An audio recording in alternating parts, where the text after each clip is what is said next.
Dear student of class 12, हम लोग अभी थोड़ा सा बेसिक्स देखेंगे डिटर्मिनेंट का। ठीक है। और उसके बाद फिर हम लोग जोड़ पाएंगे जो मैट्रिक्स में इनवर्स का बात करना है या एडजॉइंट का बात करना है। ठीक है। और मैट्रिक्स और डिटर्मिनेंट को मिक्स करके भी कुछ बात समझ पाएंगे। तो सबसे पहली बात यह है कि आप मैट्रिक्स को तो जान चुके हैं। ठीक है। और डिटर्मिनेंट पे थोड़ा बहुत हम लोग क्वेश्चन बेसिक्स का किए हैं। फिर भी हम लोग स्टार्टिंग से पहले डिटर्मिनेंट को थोड़ा सा देख लेते हैं, फिर दोनों में अंतर देख लेंगे। तो डिटर्मिनेंट एक रिड्यूस हो सकता है एक सिंगल वैल्यू के लिए। एक वैल्यू हम लोग को मिल जाता है, डिटर्मिनेंट कभी भी रिड्यूस होकर एक सिंगल वैल्यू दे देता है। उसका वैल्यू कैसे निकलता है उस पर बात करेंगे। ठीक है। डिटर्मिनेंट एक स्क्वायर अरेंजमेंट है, जैसे वो रेक्टेंगुलर अरेंजमेंट था। कभी कभी उसका नंबर ऑफ रोज और नंबर ऑफ कॉलम बराबर हुआ, लेकिन डिटर्मिनेंट का बात कभी भी होगा, पहला बात यही है, तो वो स्क्वायर शेप में होगा। मतलब डिटर्मिनेंट हमेशा तभी डिफाइंड है किसी भी मैट्रिक्स का जब वो स्क्वायर मैट्रिक्स हो। ठीक है। नंबर ऑफ रो और नंबर ऑफ कॉलम बराबर हो। तो मान लीजिए कि अगर कोई, देखिएगा पहला लाइन हम यही लिख देते हैं, determinant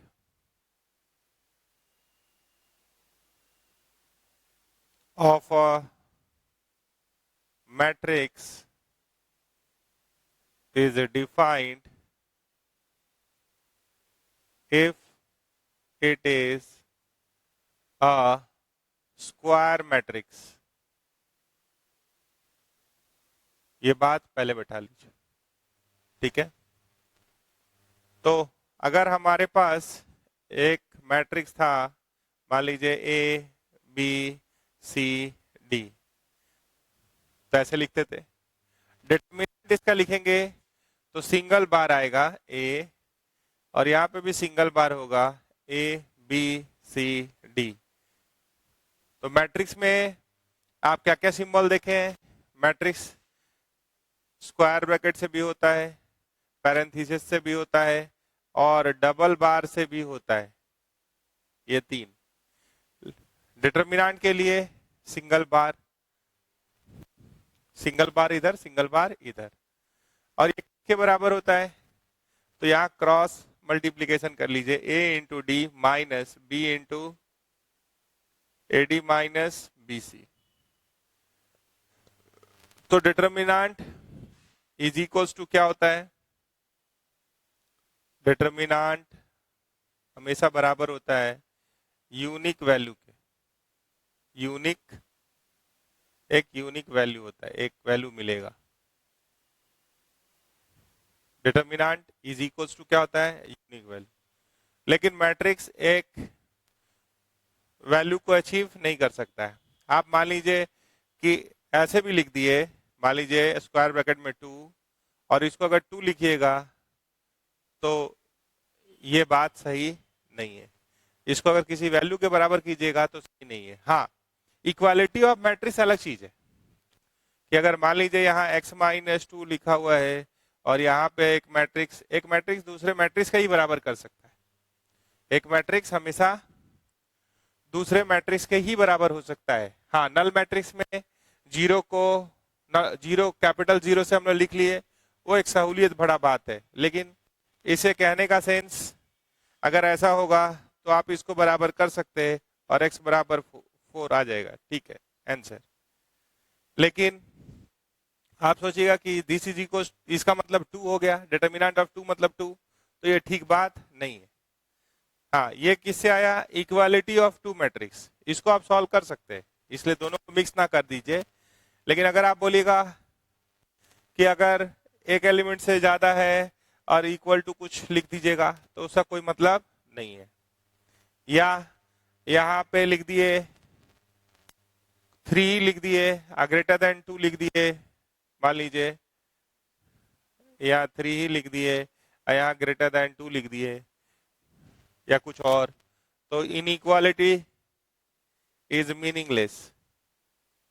inequality is meaningless.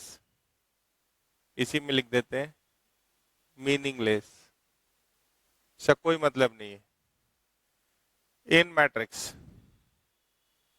In matrix, ठीक है। तो ये सी हो गया, इसका कोई सेंस नहीं है, ठीक है। आप सोचिएगा यहाँ एक्स भी लिखा है, ग्रेटर ये स्क्वायर ब्रैकेट के अंदर matrix of x greater than 2, मतलब कुछ एक्स पे कर लीजिएगा ये बात, ऐसा कुछ सेंस कंक्लूड नहीं करना है। ये यूनिक वैल्यू देगा, तो यहाँ पे अगर ग्रेटर देन 2 या ग्रेटर देन 3, मतलब इनइक्वालिटी यहाँ हो भी सकता है, ठीक है, इक्वल टू भी हो सकता है। तो ये हमेशा सिंप्लीफाई है, लेकिन ये किसके लिए डिफाइन होगा, किस मैट्रिक्स का डिटरमिनेंट डिफाइन होगा, जो स्क्वायर होगा, ठीक है। जो रेक्टेंगुलर होगा, प्योर रेक्टेंगुलर होगा, उसका डिटरमिनेंट एग्जिस्ट नहीं करता है, ठीक है। ये बात आप समझ गए। अब है कि अगर 3 क्रॉस 3 दिया है तो वो किसके बराबर होगा, और थोड़ा सा बात क्या कर लें, पुराना बात हम लोग कभी किए थे, माइनर कोफैक्टर वो कर देते हैं।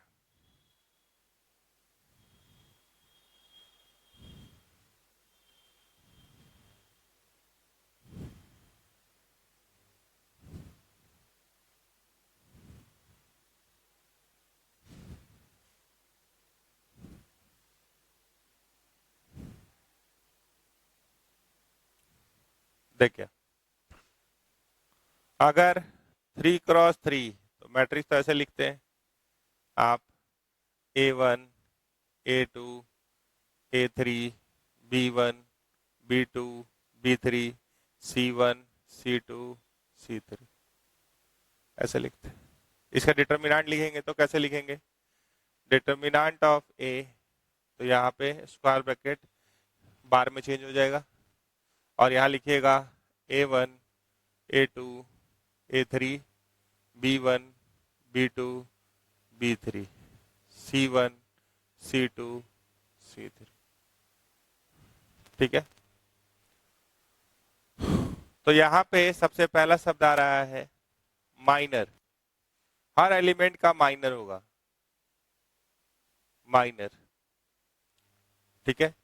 तो भले A1 लिखा हुआ है, लेकिन एक्चुअल में इसका नंबरिंग क्या है, या ए भी लिखा होता, लेकिन उसका एक्चुअल में नंबरिंग क्या होता, फर्स्ट रो फर्स्ट कॉलम, मतलब 1 1 नंबरिंग होता।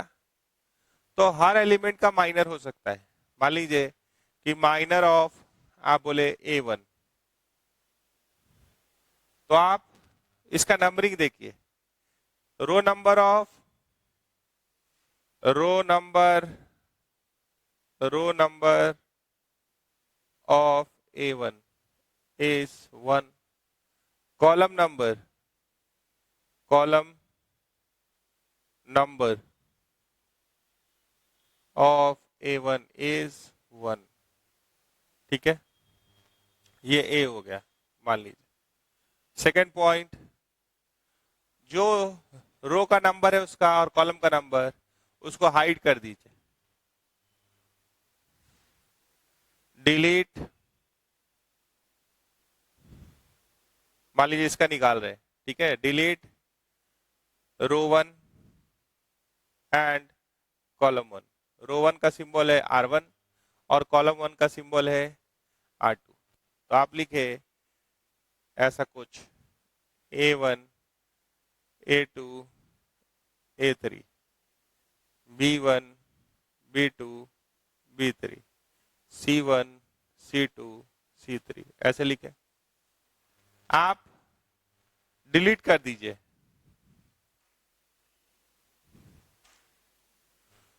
किसको, रो 1 को और कॉलम 1 को, तो इसको डिलीट कर दीजिए, इसको काट दीजिए और इसको काट दीजिए। अब आपको जो एलिमेंट दिख रहा है, ठीक है, उसको लिखिए। तो क्या दिख रहा है, B2 B3 C2 C3, उसको एक डिटरमिनेंट पैटर्न में लिखिए, जो बच रहा है उसी ऑर्डर में आप उसका डिटरमिनेंट लिख दीजिए। और 2 क्रॉस 2 का कैसे निकाले थे, क्रॉस मल्टीप्लीकेशन, बीच में माइनस, तो ये क्या हो गया, this is equals to B2 C3 B3 C2, ठीक है। तो अगर हम बोलेंगे कि माइनर M11, माइनर ऑफ 11 क्या होगा, M11, ये निकलेगा, ठीक है। समझे यहां से यहां कैसे गए? आप किसी का भी माइनर पूछिएगा तो बताया जा सकता है। अब मान लीजिए आप पूछते हैं तो डायरेक्ट लिख सकते हैं। अब चलिए और प्रैक्टिस कर लेते हैं। माइनर किसी का ही बोलिए, माइनर ऑफ, मान लीजिए आप बोले A2, डिटर्मिनेंट किसका होगा? इसको छुपाइए और इसको छुपाइए, ये जिस रो में है उसको छुपाइए, ये जिस कॉलम में है उसको छुपाइए, जिसका लिख छुपा लिए। तो इसको छुपाने और इसको छुपाने के बाद क्या बचता है, B1 B3 C1 C3। तो ये क्या हो गया, बराबर तो लिख लेंगे ना, B1 C3 B3 C1। तो सबका माइनर लिखना निकालना सीखिए। आप बोलेगा माइनर ऑफ B2 बताइए, तो B2 का नंबरिंग क्या है, 2 2। तो सेकेंड रो और सेकेंड कॉलम को डिलीट कर दिए, सेकेंड रो और सेकेंड कॉलम, तो क्या दिख रहा है, A1 A3 C1 C3। तो ये हो गया माइनर, ठीक है। तो MIJ क्या होगा, आप ith रो और jth कॉलम को डिलीट कर देंगे, बाकी जो बचा उसका डिटरमिनेंट। समझ गए? जो पहले है, जो जहां है उसी ऑर्डर में रखिएगा, डिलीट को खाली मिटा दीजिए, उस गैप को भर दीजिए जो डिलीट किए, ठीक है। अब आ रहा है बात कोफैक्टर का। कोफैक्टर ऑफ किसी का ही बोलिएगा, मान लीजिए हम बोल रहे हैं MIJ, या MIJ मत बोलिए, कोफैक्टर ऑफ AIJ, AIJ। तो इसमें आता है -1 का पावर I प्लस J, अब माइनर उसका IJ। तो इसमें या तो -1 का पावर इवन होगा, तो -1 का पावर इवन अगर हो गया ये, तब तो कोफैक्टर और माइनर बराबर हो जाएगा। या अगर I प्लस J ऑड हुआ तो एक माइनस आएगा। तो ये किसका अंतर करता है, ये किस चीज का डिफरेंस जनरेट करेगा, या तो सेम रखेगा या ज्यादा ज्यादा एक -1 का मल्टीप्लीकेशन होगा माइनर के साथ। तो माइनर निकालना आपको आ गया है। तो अब किसी का भी बोलिएगा, जैसे यहीं पे बोलिएगा कोफैक्टर बताइए, कोफैक्टर ये जिसका माइनर है वो क्या है, एक्चुअल में नंबरिंग क्या है, A11। भले A11 A1 है मेरा, A1 है मेरा, कोफैक्टर ऑफ A11 मतलब पहला रो पहला कॉलम का एलिमेंट जो है, तो यहाँ क्या आएगा, -1 का पावर 1 + 1, अब माइनर ऑफ 1 तो उस रो और उस कॉलम को डिलीट किए, तो B2 B3 B2 B3 B2 B3 C2 C3। तो ये तो सेम ही हो गया, B2 C3 minus B3 C2, ऐसे चलेगा कोफैक्टर, ठीक है। तो आप माइनर और कोफैक्टर समझ गए, ठीक है। तो कोफैक्टर हम सबका निकाल सकते हैं, जितना एलिमेंट है उतना कोफैक्टर होगा, ठीक है। लेकिन पहला बात आप ध्यान में रखिएगा कि किसी भी मैट्रिक्स का डिटरमिनेंट तभी एग्जिस्ट करता है जब उसमें नंबर ऑफ रो और नंबर ऑफ कॉलम क्या हो, बराबर हो, वो स्क्वायर हो, तभी बात करना है। अगर स्क्वायर मैट्रिक्स नहीं है तो उसका डिटरमिनेंट एग्जिस्ट नहीं करे, नहीं करता। चलिए आगे चले। तो हम लोग देख लिए कि हम हर एलिमेंट का माइनर भी निकाल सकते हैं और कोफैक्टर भी निकाल सकते हैं।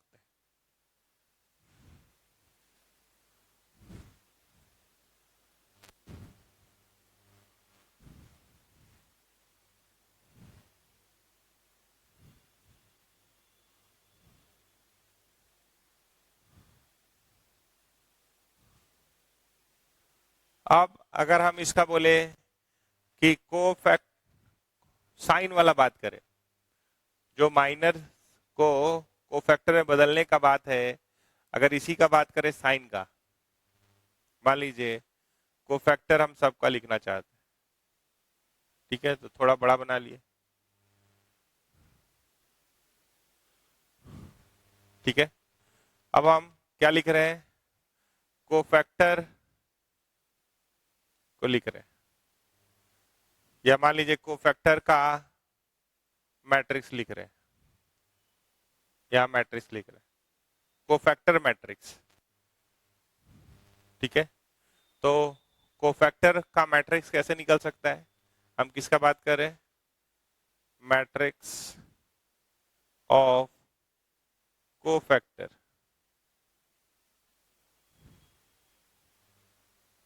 ध्यान दीजिएगा, आप बताइए इसका नंबरिंग क्या है। आप जानते हैं कि कोई भी कोफैक्टर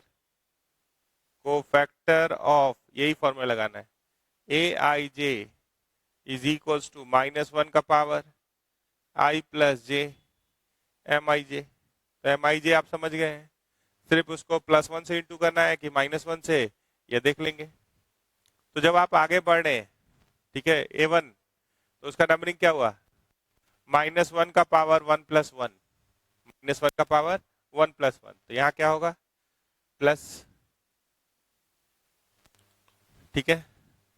-1 का पावर 1 + 2, तो यहाँ क्या आएगा, -1 का पावर, जो ये एलिमेंट है इसका नंबरिंग क्या है, रो नंबर 1 और कॉलम नंबर 3, तो 1 + 3 4, तो यहाँ क्या आएगा, प्लस। इसका नंबरिंग है 21, B1 का नंबरिंग है 21, तो -1 का पावर 2 + 1, तो माइनस आएगा, 2 जोड़ उसका इवन, तो -1 का पावर इवन। हम इसका बात कर रहे हैं, ये वाला टुकड़ा माइनर लिख रहे हैं, उसके बाद हाँ 2 3, इसका नंबरिंग 3 1 3 2 3 3। तो देखिए जैसे लग रहा है कि यहाँ प्लस, फिर माइनस, फिर प्लस, फिर माइनस, फिर plus, minus, plus, minus, plus, change होता जा रहा है। ऐसे भी देखे तो plus minus plus minus plus minus plus minus, change होता जा रहा है, यहाँ से यहाँ आए बदल गया, समझ गए।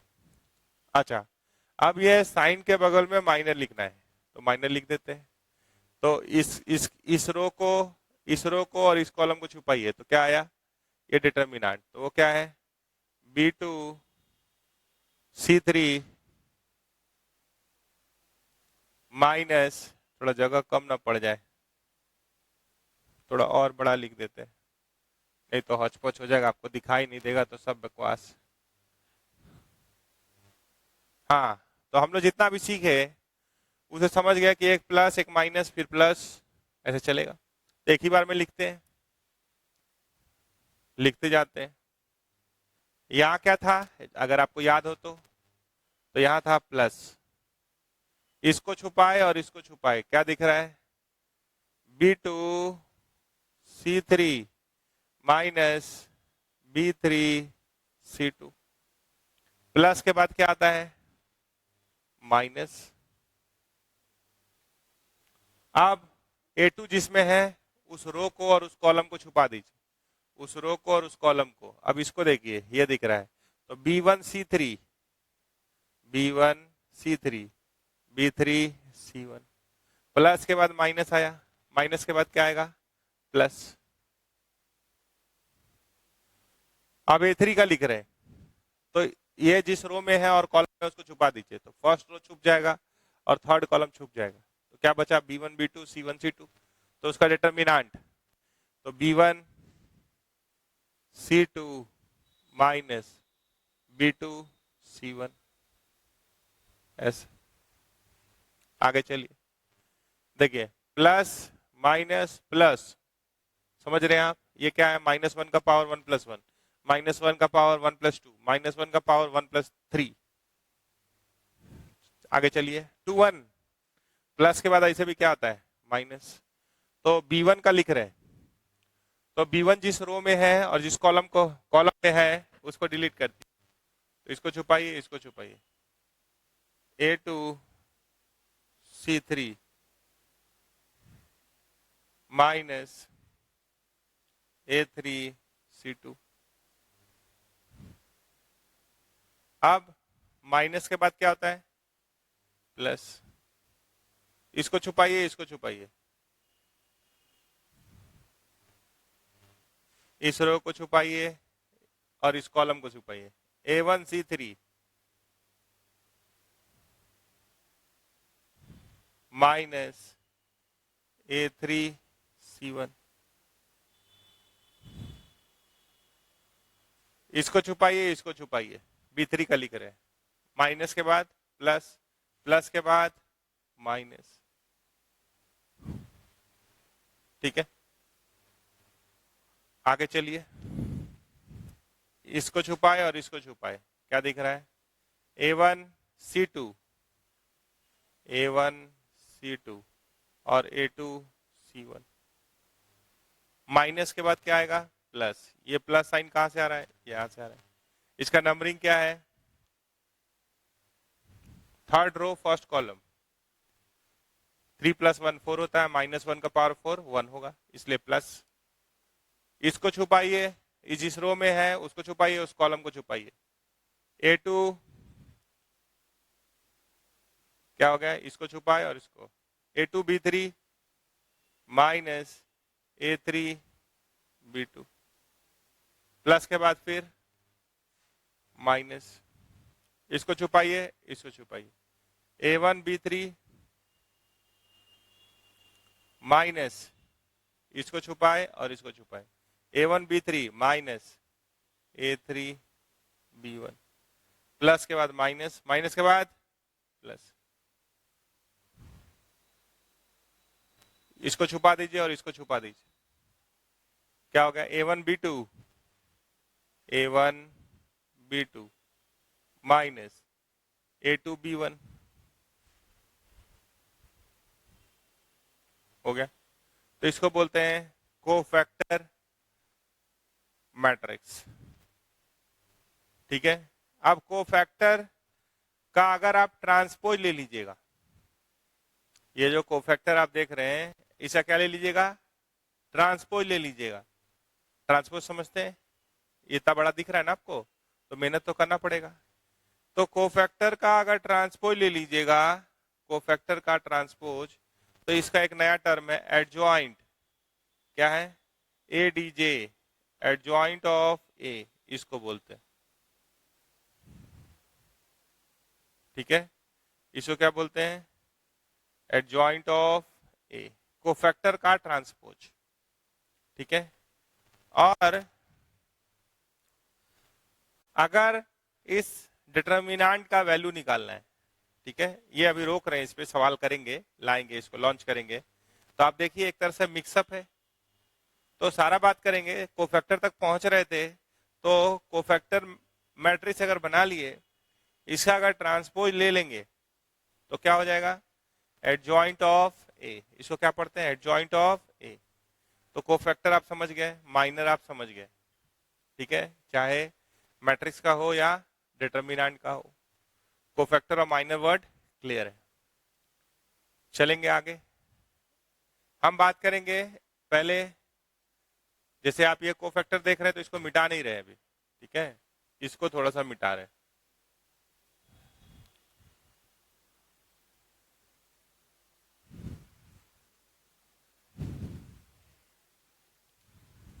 देखिए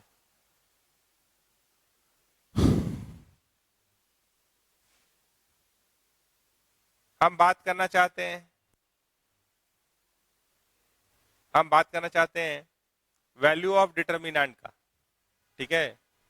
तो वैल्यू ऑफ डिटर्मिनेंट होता है, आप कोई भी रो या कोई भी कॉलम को पकड़ लीजिए, वैल्यू ऑफ डिटर्मिनेंट क्या होता है, कोई भी रो और कोई भी कॉलम, कोई भी रो या कोई भी कॉलम को पकड़ लीजिए, मान लीजिए आप रो 1 को पकड़ते हैं, तो वैल्यू ऑफ डिटर्मिनेंट होगा A1 इंटू ईसा कोफैक्टर, ईसा कोफैक्टर क्या है ये, प्लस A2 इंटू A2 का cofactor, plus A3 into A3 का कोफैक्टर।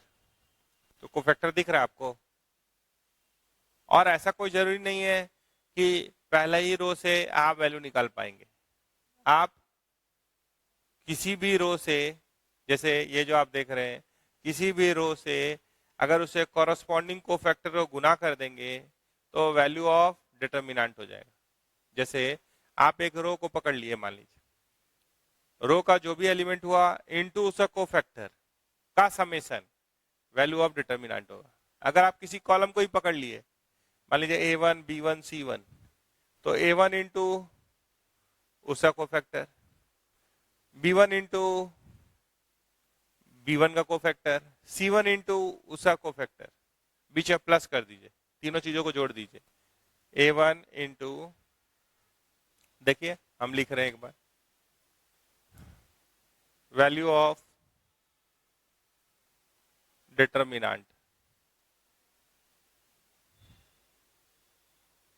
इज इक्वल टू, मान लीजिए डिटर्मिनेंट ऑफ ए ही बोल रहे हैं, इसका वैल्यू निकाल रहे हैं, ये यूनिक वैल्यू के बराबर होता है। तो मान लीजिए हम A1 ले लिए, हम लिख रहे हैं अलोंग कॉलम 1, मान लीजिए ये तो आप बहुत लिखे हैं, इसके अलोंग लिख रहे हैं, तो A1 इंटू, या आपका मन करे तो पहले आप जैसे लिखते थे वैसे ही लिख लीजिए। आप लिखते थे A1 इंटू, या एक लाइन मेरा सुनिए, A1 इंटू इसका कोफैक्टर, तो इसका नंबर दे दिए C11, ये C11 है, प्लस A2 इंटू उसका कोफैक्टर, तो उसका नंबरिंग क्या है C12, प्लस A3 इंटू उसका कोफैक्टर, ऐसे वैल्यू निकालिए। या आप अगर अलोंग कॉलम 1 कह रहे हैं तो A1 इंटू उसका कोफैक्टर, तो उसका नंबरिंग क्या है 11, प्लस B1 इंटू उसका कोफैक्टर, तो उसका नंबरिंग क्या है 21, प्लस C1 इंटू उसका कोफैक्टर, तो उसका नंबरिंग क्या है 31। तो ये दोनों वैल्यू सेम ही आएगा। या रो 1 और कॉलम 1 छोड़ के आप रो 2 कॉलम 3 कुछ भी लीजिएगा, ये वैल्यू वही रहेगा। तो देखिए जरा, ये हो रहा है A1, इसका कोफैक्टर यहां से देखिए, इसको छुपाइए, इसको छुपाइए, यही ना करते थे। तो B2 कोफैक्टर देखिए, B2 C3 B3 C2, plus A2 into, तो यहाँ प्लस A2 है, यहाँ माइनस है, तो आप ऐसे लिखते थे माइनस A2 और माइनर लिख देते थे, तो इसको इससे इंटू कर, तो B1 C3 B3 C1, plus A3 into उसका कोफैक्टर, तो B1 C2 B2 C1, ये एक वैल्यू आया। जरा देखें ये दूसरा तरीका से तो भी क्या सेम आता है, एक बार मिला लेते हैं। A1 यहाँ माइनस है इस कोफैक्टर में, तो यहाँ लिख देते हैं minus A2 C3 A3 C2, थोड़ा नीचे नीचे नीचे लिख देते, प्लस B1, हम कॉलम 1 के अलग चल रहे हैं, B1, तो यहाँ आ रहा है A1 C3 A3 C1, खाली ठीक से लिखना होगा, कुछ भी अगर इधर उधर मिक्स हो गया, ओवरलुक होगा तो गड़बड़ हो जाएगा। C1 A1 C2 उसका कोफैक्टर, अरे भैया कहां से कहां लिखा रहा है, देखो नजर हटेगा, एक मिनट इसको मिटा रहे हैं क्योंकि ध्यान भटका, तो सावधानी हटी दुर्घटना घटी। आप कैसे चल रहे हैं, इसके लो तो वहीं रहिए। देखिए A1 इंटू, कहाँ चले गए थे हम लोग, पहले ही स्टेप में यहाँ चले गए, नहीं देखिएगा, सॉरी, A1 B1 C1, तो देखिए हम ऐसे ही लिख दे रहे हैं A1 इंटू, यहां ध्यान चला गया, यहां आइए B2C3, इसलिए दिमाग में कुछ भी स्थिर करके बनाना होगा, दिमाग को दौड़ाइएगा साथ में बनाइएगा भी तो गड़बड़ हो। B2C3 B3C2, फिर B1, तो देखिए हम ऐसे ही लिख रहे हैं, तो यहां माइनस आया है तो यहां माइनस B1 लिख दिए, क्या है A2C3 A3C2 प्लस C1, यहाँ प्लस है देखिए A2B3 A3B2, ऐसा हो गया, ठीक है। तो देखें ये दोनों सेम है, A1B2C3 A1B2C3, बहुत बढ़िया, A1B3C2 A1B3C2 माइनस है, बहुत बढ़िया, A2B1C3 A2B1C3, B1 है यहाँ, A2 है C3 माइनस में, अच्छा बात, A2B3C1 प्लस में, A2B3C1 प्लस में, A3B1C2 A3B1C2 है प्लस में, A3B1C2, A3 कहाँ है, यहाँ है, B1 कहाँ है, यहाँ है, C2 यहाँ है, माइनस माइनस क्या होगा प्लस, A3B2C1 A3B2C1 है, तो सब का सब एलिमेंट क्या है, सेम। तो ये समझ गए वैल्यू ऑफ डिटर्मिनेंट क्या होता है। कोई भी रो को पकड़ लीजिए, आप बोलेगा हम थर्ड रो को पकड़ेंगे, तो C1 इंटू ईसा को फैक्टर प्लस C2 इंटू ईसा को फैक्टर, C3 इंटू C3 का को फैक्टर, ठीक है।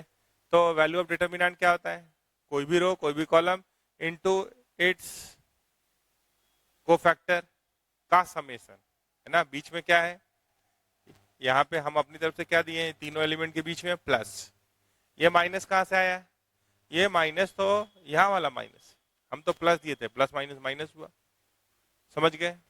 तो डिटर्मिनेंट का वैल्यू आप समझ गए। चलिए आगे चले, आगे बढ़ने से पहले एक बात यहीं पे और बोल दीजिए,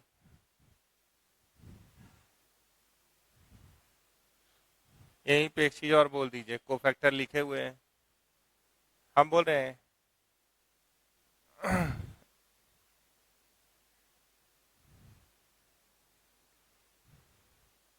स्टार मार्क करके,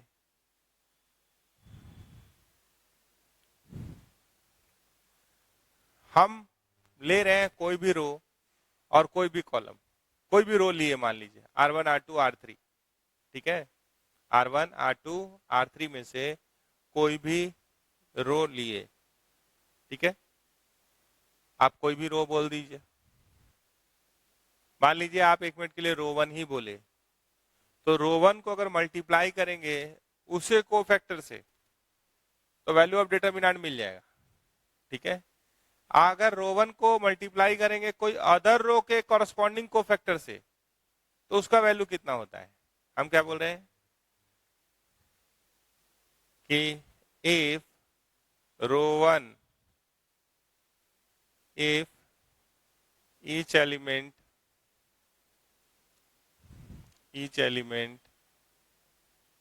of row 1 is multiplied by cofactor of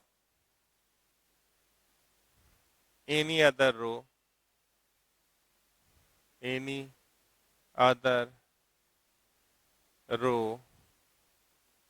then their sum मतलब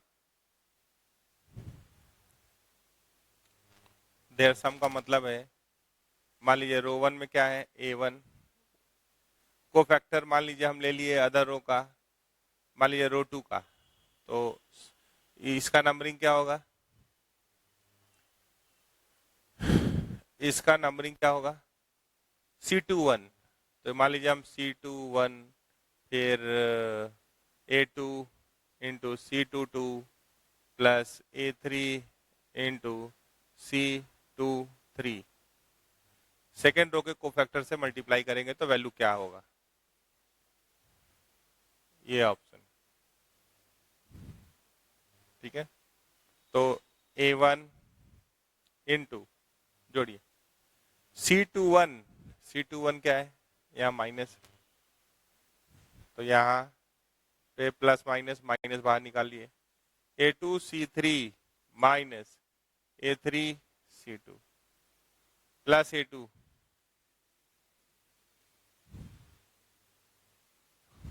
कोफैक्टर 2 ये है, तो A1C3 minus A3C1 plus A3, तो वहां क्या है माइनस, तो यहाँ क्या हो गया माइनस A1C2 माइनस A2C1। ठीक है, तो अगर ध्यान से देख रहे हैं तो A1 A2 C3 माइनस में A1 A2 C3, देखिए C3 कहाँ है, यहाँ है A1 A2 C3, तो यहाँ पे माइनस में है ये और यहाँ पे प्लस में, तो कट गया, minus minus plus A1 A3 C2 A1 A3 C2, यहाँ माइनस माइनस प्लस हो गया, यहाँ माइनस, तो ये काट दिए, अंदर वाला काट रहे, बाहर वाला काटने से तो बच रहा, कुछ आपको टर्म निकालने में फिर दिक्कत हो। यहाँ ये A2 A3 C1 माइनस में, minus minus plus A2 A3 C1, तो ये भी कट गया, तो ये कितना आ रहा है 0। तो अगर कोई भी रो को लेके corresponding cofactor of any other row multiply कर देंगे और जोड़ देंगे तो उसका वैल्यू क्या होता है 0, उसका वैल्यू क्या होता है 0। ठीक है, आगे चले, ये बहुत बड़ा प्रॉपर्टी है। अगर किसी अदर रो, ठीक है, अगर किसी अदर रो के कोफैक्टर से किसी दूसरे रो के कॉरस्पॉन्डिंग एलिमेंट को मल्टीप्लाई करके अगर उन सबको जोड़िएगा तो उसका वैल्यू क्या होता है 0। यह कॉलम पे भी वैलिड है, अगर हम कॉलम 1 पकड़ लें, अब कॉलम 1 का कोफैक्टर लें तो वैल्यू ऑफ डिटर्मिनेंट हो जाएगा।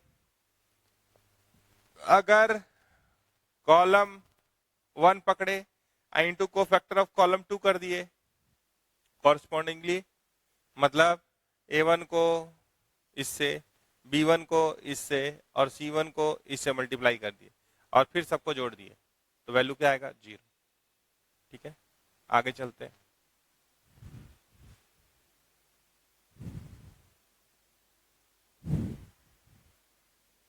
तो इस जो भी बात कोफैक्टर का हो रहा है उसको थोड़ा अच्छे से ध्यान दे के बनाएंगे क्योंकि यहाँ कैलकुलेशंस बहुत होता है।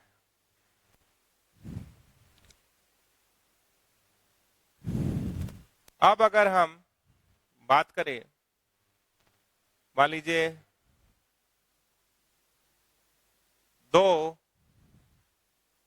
डिटर्मिनेंट के मल्टीप्लिकेशन का, यहीं पे बात करना चाहते हैं।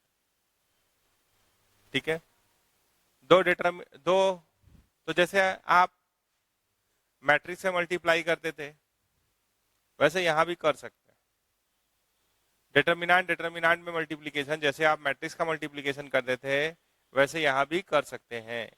ठीक है, लेकिन ध्यान क्या रखना है, ध्यान ये रखना है कि मैट्रिक्स का डिटर्मिनेंट तभी डिफाइन होता है जब वो स्क्वायर मैट्रिक्स होगा, जब वो क्या होगा स्क्वायर मैट्रिक्स होगा। तो कोफैक्टर वाला आप देख लिए, मान लीजिए कि अगर हम डिटर्मिनेंट ऑफ ए और कोफैक्टर का डिटर्मिनेंट अगर मल्टीप्लाई करें तो क्या होगा, हाँ डिटर्मिनेंट में और एक लाइन क्या जोड़ रहे हैं कि डिटर्मिनेंट में आप row row row column column row column column multiplication कर सकते हैं। इन केस ऑफ, एक लाइन लिखी दे, थोड़ा आप बहुत छोटे बच्चे तो है नहीं, आ रहे हैं, बेसिक प्रॉपर्टी कवर करेंगे, मल्टीप्लिकेशन ऑफ डिटर्मिनेंट, बात हो ही गया है, यहां लिख ही लिए हैं तो थोड़ा सा कर ही लेते हैं इसी में। ठीक है, तब हम लोग फिर बेसिक्स पे चले जाएंगे। आज का फोकस सिर्फ क्या हुआ, सब में से थोड़ा थोड़ा बात किए हैं, बहुत इंपॉर्टेंट है ये जो अभी वाला क्लास, ठीक है। एप्लीकेशन तो हम लोग कर लेंगे, थियोरेटिकल ही रहने दीजिए इसको। हम बात कर रहे हैं determinant of A into cofactor का डिटर्मिनेंट, ये दोनों का मल्टीप्लीकेशन। तो यहां क्या आ रहा है, A1 A2 A3, देखिएगा B1 B2 B3 C1 C2 C3 into determinant of C। आप सोचिए इसको अगर हम लिखे, इसको तो कॉपी कर लिए हैं, A1 A2 A3 B1 B2 B3 C1 C2 C3। तो अगर हम इस जो लिखा हुआ है इसको अगर हम ऐसे समझे, C11 C12 C13 C21 C22 C23 C31 C32 C33, अगर ऐसे समझे, ठीक है। तो हम आपको बोले कि मल्टीप्लिकेशन कैसे कैसे हो सकता है, रो रो हो सकता है, रो कॉलम हो सकता है, कॉलम कॉलम हो सकता है, कॉलम रो हो सकता है। इन डिटर्मिनेंट का बात कर रहे हैं, ठीक है। यहां पे आप कैसे भी इंटू कर सकते हैं, वहां नहीं बोल रहे हैं। मैट्रिक्स में जो था आपको रो कॉलम मल्टीप्लिकेशन बताए थे, इधर फर्स्ट से रो लेते थे, सेकंड से कॉलम लेते थे, उसका कन्फर्मल कंडीशन भी बताए थे कि number of column of first should be equal to number of row of second, तब मल्टीप्लिकेशन एग्जिस्ट करता है। उसको वहीं रहने दीजिए। हम किसकी बात कर रहे हैं, डिटर्मिनेंट। तो आप बताइए कि अगर हम रो, हम मान लीजिए रो रो चले, हम कैसे चलना चाहते हैं, रो रो, ठीक है। एक बार जैसे आप मान लीजिए रो, मान लीजिए आपके मन में आ रहा होगा कि सर हम रो कॉलम चले थे, तो थोड़ा सा आप ये भी देख लीजिए कि इसका वैल्यू कितना है। अगर हम फर्स्ट रो को ही ले रहे हैं, A1 A2 A3, ठीक है, A1 A2 A3, और हम किसी अदर कॉलम का कोफैक्टर लेते हैं, उसमें क्या होगा, मान लीजिए हम रो 1 लिए, ठीक है, या उसको उतना ही रहने दीजिए ना, फिर आप सोचिएगा कि सर बहुत सारा चीज बोल दी, छोड़ दीजिए। मान लीजिए हम रो रो मल्टीप्लीकेशन पे ही जाना चाहते हैं, रहने दीजिए अभी, फिर उस पर बात करेंगे, ठीक है। तो ये जो आप देख रहे हैं A1 A2 A3 लिए, इसको अगर हम किससे मल्टीप्लाई करेंगे, या तो 9 एलिमेंट आने वाला है। अगर हम रो 1 से मल्टीप्लाई करेंगे, मतलब A1 C11 plus A2 C12 plus A3 C13 करेंगे, तो वैल्यू ऑफ डिटर्मिनेंट होगा। मान लीजिए कि जो डिटर्मिनेंट का वैल्यू है उसको हम डेल्टा बोल रहे हैं, क्या बोल रहे हैं, डेल्टा। डिटर्मिनेंट ऑफ ए का वैल्यू को क्या बोल रहे हैं, डेल्टा। तो ये जब पहला रो और पहला रो मल्टीप्लाई कर दिए तो रो रो लेके चल रहे हैं, तो ये क्या हो जाएगा, वैल्यू ऑफ डिटर्मिनेंट। ये बात हम लोग पहले किए। अगर 1 2 एलिमेंट निकाल रहे हैं तो पहला रो को दूसरा रो से मल्टीप्लाई करेंगे, दूसरा रो ये कोफैक्टर वाला है, कोफैक्टर का डिटर्मिनेंट है, तो वो क्या होगा, 0। पहला रो को तीसरा रो से, सामने भी है आप करके भी देखिए, पहला रो को जब तीसरे रो से मल्टीप्लाई कीजिएगा तो वो क्या आएगा, 0। जब दूसरे रो को 2 1 एलिमेंट निकाल रहे हैं, दूसरे रो को पहले से मल्टीप्लाई कीजिएगा तो क्या आएगा 0। दूसरे रो से मल्टीप्लाई कीजिएगा कॉरस्पॉन्डिंगली तो क्या आएगा डेल्टा, वैल्यू ऑफ डिटर्मिनेंट। दूसरे रो को जब तीसरे रो से मल्टीप्लाई कीजिएगा तो क्या हो गया 0। जब तीसरा रो को पहले से मल्टीप्लाई कीजिएगा तो क्या होगा 0। तीसरे रो को दूसरे से तो 0, तीसरा को तीसरे से तो डेल्टा। तो 3 क्रॉस 3 का लिए तो ये क्या हो गया, इसको आप फैला सकते हैं। तो ये कैसे फैलता है डिटर्मिनेंट, तो ये है determinant of A into determinant of its cofactor. ठीक है, तो ये क्या आ गया डेल्टा क्यूब। ये क्या आ गया डेल्टा क्यूब। देखिए डेल्टा इंटू डेल्टा माइनस 0। तो अगर कोई डायगोनल डिटर्मिनेंट दिखाई दे रहा जो डायगोनल है, डायगोनल मैट्रिक्स में आप डायगोनल मैट्रिक्स पढ़े थे, तो उसका क्या होता है ये तीनों का प्रोडक्ट, ये तीनों का प्रोडक्ट डिटर्मिनेंट होता है। तो ये क्या आ रहा है डेल्टा क्यूब। अगर 2 क्रॉस 2 होता, ठीक है, तो आप अगर वैसे चलते तो 2 क्रॉस 2 लेते तो यही आ जाता इतना, तो डेल्टा स्क्वायर हो जाता। तो ऑर्डर 3 था तो क्या आया डेल्टा क्यूब। अगर 4 क्रॉस 4 का होगा तो डेल्टा का पावर 4। डेल्टा क्या है वैल्यू ऑफ डिटर्मिनेंट ए। तो ये बहुत इंपॉर्टेंट बात हुआ। ठीक है, आगे चले।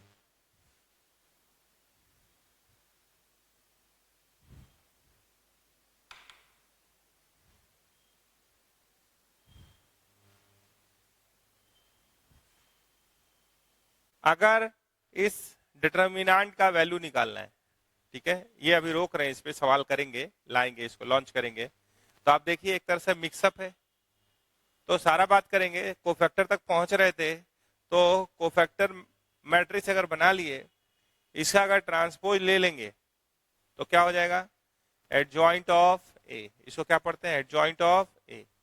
तो कोफैक्टर आप समझ गए, माइनर आप समझ गए। ठीक है, चाहे मैट्रिक्स का हो या डिटर्मिनेंट का हो, कोफैक्टर और माइनर वर्ड क्लियर है।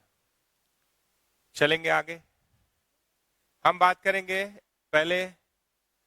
जैसे आप ये कोफैक्टर देख रहे हैं तो इसको मिटा नहीं रहे अभी, ठीक है, इसको थोड़ा सा मिटा रहे।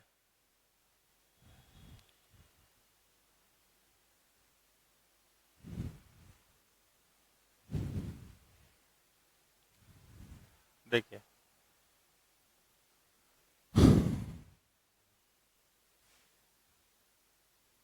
हम बात करना चाहते हैं वैल्यू ऑफ डिटर्मिनेंट का। ठीक है, तो वैल्यू ऑफ डिटर्मिनेंट होता है, आप कोई भी रो या कोई भी कॉलम को पकड़ लीजिए। वैल्यू ऑफ डिटर्मिनेंट क्या होता है, कोई भी रो और कोई भी कॉलम, कोई भी रो या कोई भी कॉलम को पकड़ लीजिए। मान लीजिए आप रो 1 को पकड़ते हैं तो वैल्यू ऑफ डिटर्मिनेंट होगा A1 इंटू ईसा कोफैक्टर। ईसा कोफैक्टर क्या है ये, प्लस A2 इंटू A2 का cofactor, plus A3 into A3 का कोफैक्टर। तो कोफैक्टर दिख रहा है आपको। और ऐसा कोई जरूरी नहीं है कि पहले ही रो से आप वैल्यू निकाल पाएंगे। आप किसी भी रो से, जैसे ये जो आप देख रहे हैं, किसी भी रो से अगर उसे कॉरस्पॉन्डिंग कोफैक्टर को गुना कर देंगे तो वैल्यू ऑफ डिटर्मिनेंट हो जाएगा। जैसे आप एक रो को पकड़ लिए, मान लीजिए रो का जो भी एलिमेंट हुआ इनटू उसका कोफैक्टर का समेशन वैल्यू ऑफ डिटर्मिनेंट होगा। अगर आप किसी कॉलम को ही पकड़ लिए, मान लीजिए A1 B1 C1, तो A1 इंटू उसका कोफैक्टर, B1 इंटू B1 का कोफैक्टर, C1 इंटू उसका कोफैक्टर, बीच में प्लस कर दीजिए, तीनों चीजों को जोड़ दीजिए। A1 इंटू, देखिए हम लिख रहे हैं एक बार, value of determinant is equal to, मान लीजिए डिटर्मिनेंट ऑफ ए ही बोल रहे हैं, इसका वैल्यू निकाल रहे हैं, ये यूनिक वैल्यू के बराबर होता है। तो मान लीजिए हम A1 ले लिए, हम लिख रहे हैं अलोंग कॉलम 1, मान लीजिए ये तो आप बहुत लिखे हैं, इसके अलोंग लिख रहे हैं, तो A1 इंटू, या आपका मन करे तो पहले आप जैसे लिखते थे वैसे ही लिख लीजिए।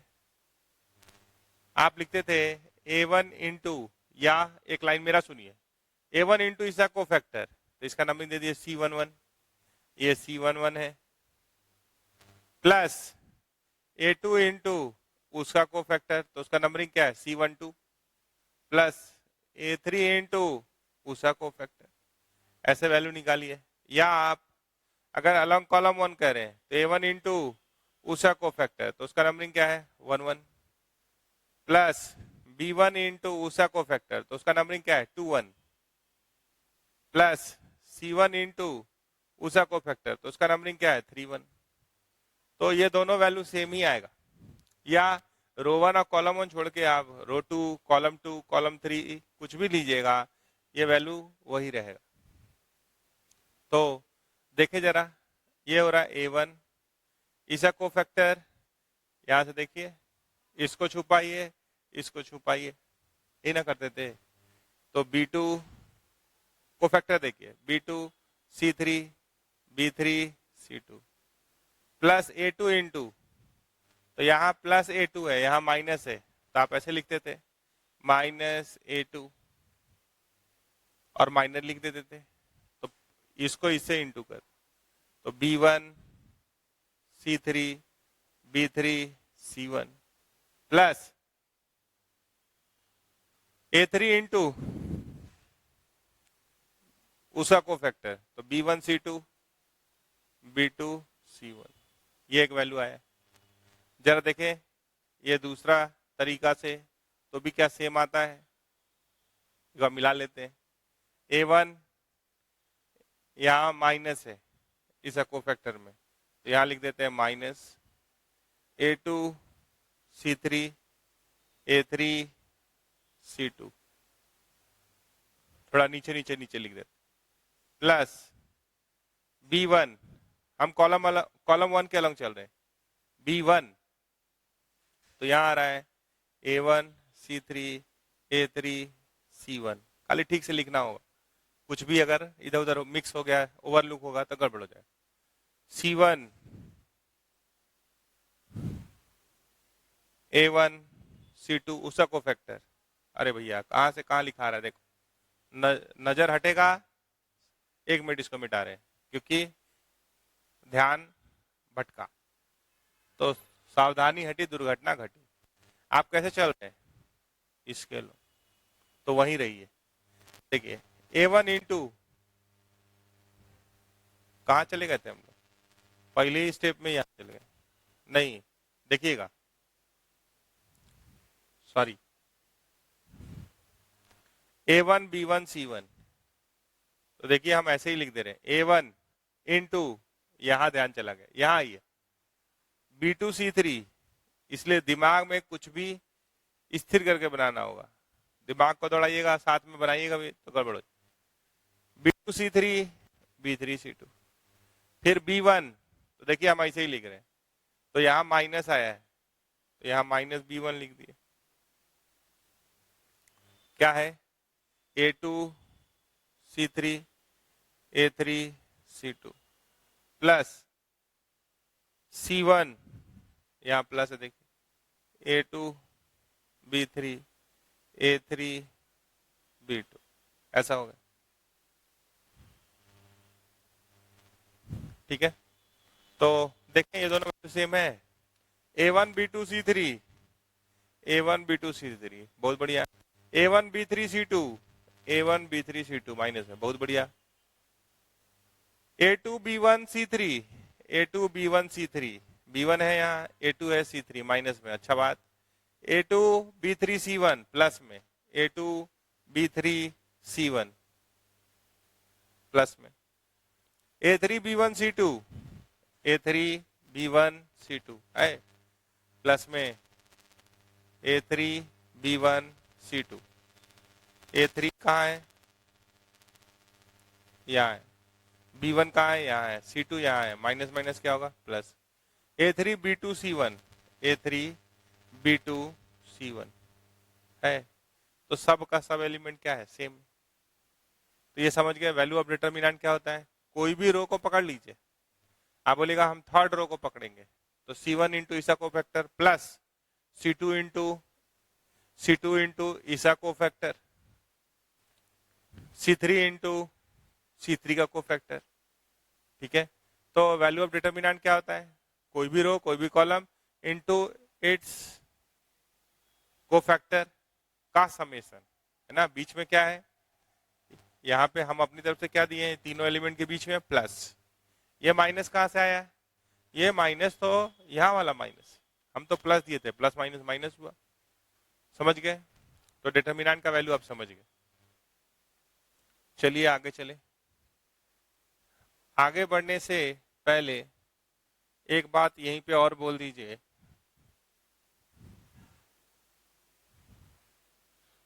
यहीं पे एक चीज और बोल दीजिए, कोफैक्टर लिखे हुए हैं, हम बोल रहे हैं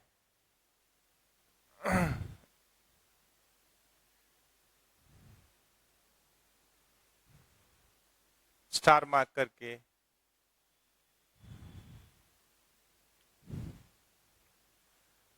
हम ले रहे हैं कोई भी रो और कोई भी कॉलम, कोई भी रो लिए, मान लीजिए R1 R2 R3, ठीक है, R1 R2 R3 में से कोई भी रो लिए, ठीक है, आप कोई भी रो बोल दीजिए।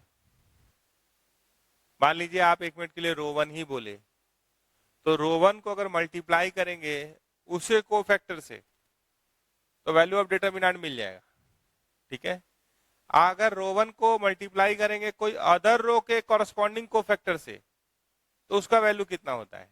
हम क्या बोल रहे हैं कि if row 1, if each element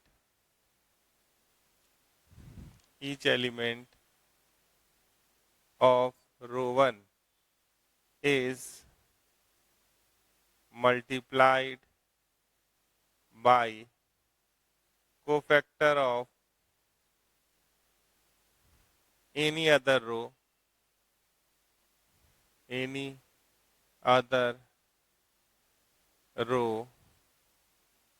then their sum मतलब देयर सम का मतलब है, मान लीजिए रो 1 में क्या है A1, को फैक्टर मान लीजिए हम ले लिए अदर रो का, मान लीजिए रो 2 का, तो इसका नंबरिंग क्या होगा, इसका नंबरिंग क्या होगा C21, तो मान लीजिए हम C21 फिर A2 into C22 plus A3 into C23 second row के कोफैक्टर से मल्टीप्लाई करेंगे तो वैल्यू क्या होगा, ये ऑप्शन। ठीक है, तो A1 इंटू जोड़िए C21 क्या है, यहाँ माइनस, तो यहाँ पे plus minus matrix and determinant, अगर ये देखना चाहेंगे,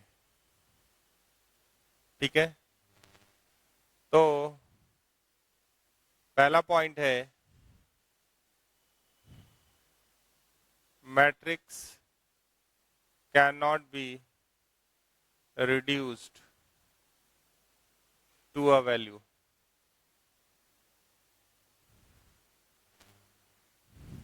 but determinant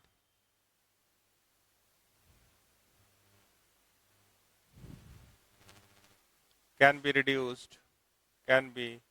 reduced to a unique value।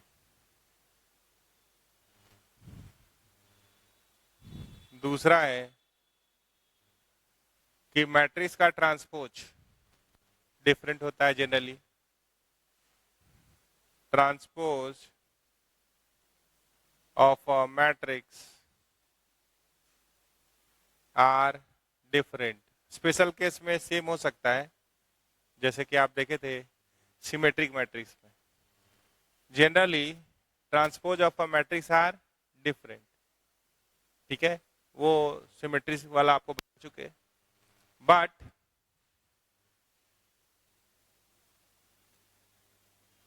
Value of determinant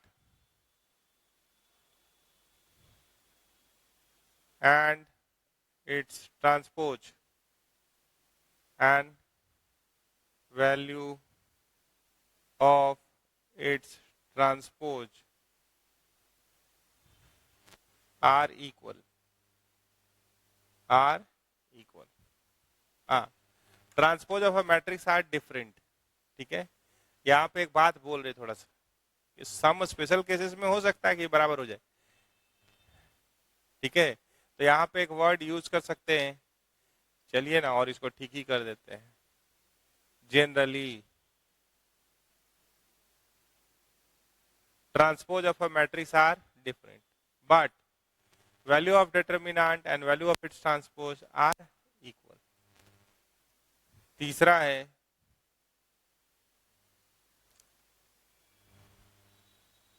अगर बोलेंगे थर्ड, तो इसके लिए मैट्रिक्स के लिए आप सिंबल क्या क्या यूज किए. डिटरमिनेंट का तो एक ही सिंबल है, we use square bracket, parenthesis, double bars for matrix, but we use single bar for determinant. ठीक है, इतना चीज आप देख रहे हैं.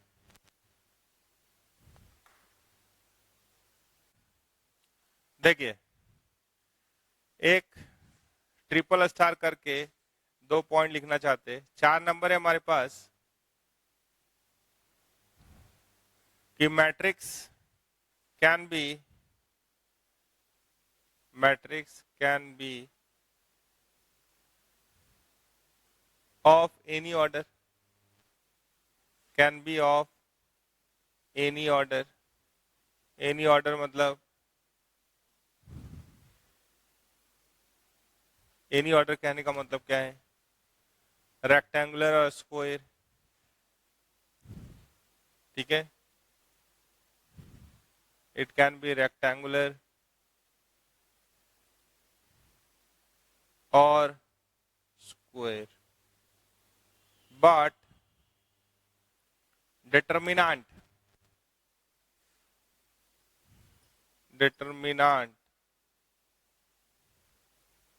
can be square only, square shaped only. Square shaped only मतलब यहाँ पे number of rows is equals to number of columns होगा. ऐसा ही डिटर्मिनेंट एग्जिस्ट करता है. ठीक है, और स्टार मार्क करके डिफरेंट में नहीं, एक पॉइंट सिर्फ जोड़ दे रहे हैं. Singular matrix. ठीक है, if determinant of A, matrix A, is equals to 0, then A is singular matrix. A is singular matrix. Or if determinant of matrix A not equals to 0, then A is non-singular matrix. इसका भी बहुत काम है, इस पे बात होगा. ये क्या है, ये नॉन सिंगुलर मैट्रिक्स होता है. तो आपको चेक करने दिया कि कोई मैट्रिक्स सिंगुलर है कि नहीं, उसका डिटरमिनेंट निकालिए, चेक कर लीजिए वैल्यू कि वो सिंगुलर है या नहीं. अगर नहीं है तो नॉन सिंगुलर बोल देंगे. अगर डिटरमिनेंट उसका 0 है तो सिंगुलर बोल देंगे। आगे चल के हम लोग फिर बात करेंगे इस पे कि अगर नॉन सिंगुलर होता है, नॉन सिंगुलर मैट्रिक्स होता है तो उसका इन्वर्स निकलता है, ठीक है। और उसका इन्वर्स एडजॉइंट का बात किए थोड़ा सा, adjoint of A by determinant of A होता है।